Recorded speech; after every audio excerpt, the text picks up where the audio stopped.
শিক্ষা বাংলার নতুন ভিডিওতে সবাইকে অনেক অনেক শুভেচ্ছা। সম্মানিত ভিউয়ার্স, আজকে অনেক গুরুত্বপূর্ণ কিছু বিষয় নিয়ে আমরা ভিডিওতে উপস্থাপন করছি। নৈপুণ্য অ্যাপ কীভাবে কাজ করবেন, নৈপুণ্য অ্যাপস দিয়ে কীভাবে মূল্যায়নের যে নাম্বারগুলো ইনপুট করবেন, মূল্যায়নে প্রশ্নগুলো কীভাবে ডাউনলোড করবেন এবং মূল্যায়ন কীভাবে হবে, এই বিষয়গুলো বিস্তারিত থাকছে আমাদের আজকের এই ভিডিওতে। তো প্রিয় ভিউয়ার্স, প্রথমেই আমরা যাচ্ছি নৈপুণ্য অ্যাপস নিয়ে। নৈপুণ্য অ্যাপসটি কাজ করছে না। এই ক্ষেত্রে পরামর্শ হিসেবে আমরা এটাই বলবো যে নৈপুণ্যর যে সার্ভার রয়েছে সেটি কিছুটা বিজি থাকার কারণে এই সমস্যাগুলো হচ্ছে। তবে নৈপুণ্যের আপডেট যে ভার্সন এসেছে এবং বিভিন্ন ফেসবুকে আপনারা লিঙ্কগুলো পাচ্ছেন, আমাদের শিক্ষাবাংলা.com যে ফেসবুক পেজ আছে সেখানেও কিন্তু লিঙ্ক দেওয়া রয়েছে। সেই লিঙ্ক থেকে আপনি নতুন আপডেট যে অ্যাপসটা রয়েছে সেটি আপনি ডাউনলোড করবেন। অর্থাৎ আপনার পারলে আপনি যে আপনার আগের নৈপুণ্য অ্যাপসটি আছে সেটিকে ডিলিট করে দিয়ে নতুন করে আপডেট ভার্সনটি ইনস্টল করে নেবেন। সেই ক্ষেত্রে কিছুটা সমাধান পাবেন। আরেকটি প্রশ্ন হচ্ছে যে কিভাবে নৈপুণ্য থেকে আমরা প্রশ্ন ডাউনলোড করব।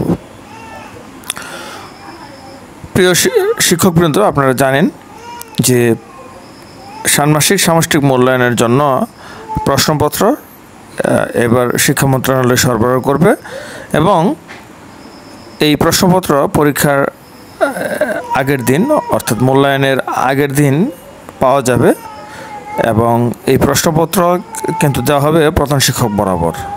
অর্থাৎ নৈপুণ্য অ্যাপসে যে প্রধান শিক্ষকের যে অ্যাডমিন প্যানেল আছে সেখানে এটিকে পাওয়া যাবে এবং এটিকে কিভাবে পাবেন এই বিষয়টি বিস্তারিত আমরা এখন দেখাচ্ছি।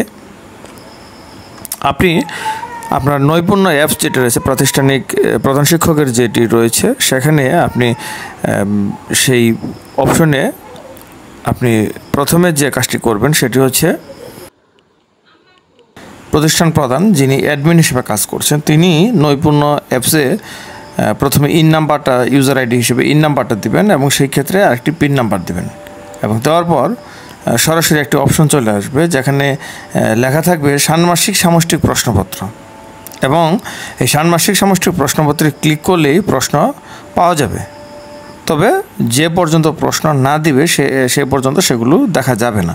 প্রশ্ন যখন নৈপুণ্যে দেওয়া হবে তখন কিন্তু প্রধান শিক্ষক উনি প্রশ্নপত্র দেখতে পাবেন এবং পরবর্তীতে ক্লিক করলে একটি ডাউনলোড একটা অপশন পাবেন এবং সেই অপশন থেকে ডাউনলোড করবেন এবং তারপর যতগুলো শিক্ষার্থী রয়েছে, যে শ্রেণীতে যতজন শিক্ষার্থী তাদেরকে এই ফটোকপি করে এই প্রশ্নপত্রগুলো মূল্যায়নের দিন সরবরাহ করতে হবে। এবং আপনি চাইলে সেখান থেকে ডাউনলোড না করে আপনি শিক্ষা মন্ত্রণালয়ের যে ওয়েবসাইট আছে সেখানে কিন্তু নোটিশ অংশে সেখান থেকেও এই প্রশ্নপত্র সরবরাহ ওই প্রশ্নের যে মূল প্রশ্নটি সেখানে পাওয়া যাবে। এবং নৈপুণ্য নিয়ে আরেকটি গুরুত্বপূর্ণ প্রশ্ন হচ্ছে যে লিখিত এবং যেটি শ্রেণী কাজ এই দুটোর উপর ভিত্তি করে কিভাবে পরীক্ষা হবে বা মূল্যায়ন কিভাবে হবে। এই ক্ষেত্রে একটি সম্ভবত ডিরেকশন এরকম হতে পারে যে 65% লিখিত এবং অন্যান্য থাকবে 35% এবং এইবার মূল্যায়নের লিখিতের উপরে কিছু জোর দেওয়া হয়েছে এবং আমরা দেখতে পাচ্ছি যে মূল্যায়নের কিন্তু প্রতিবারই কিছু না কিছু পরিবর্তন আসছে এবং এইবারের মূল্যায়নেও এসএসসি পরীক্ষার যে মূল্যায়নটি হবে সেটির উপর ভিত্তি করে কিছুটা করার চিন্তাভাবনা রয়েছে এবং এই বিষয়ে শিক্ষকরা কিন্তু ওই পরীক্ষার মূল্যায়নের আগের রাতে প্রধান শিক্ষক বরাবর যে নির্দেশনা আসবে সেখানে কিন্তু শিক্ষকদের বিষয়ে কিভাবে মূল্যায়ন করবেন সেটির একটি নির্দেশনা আসবে।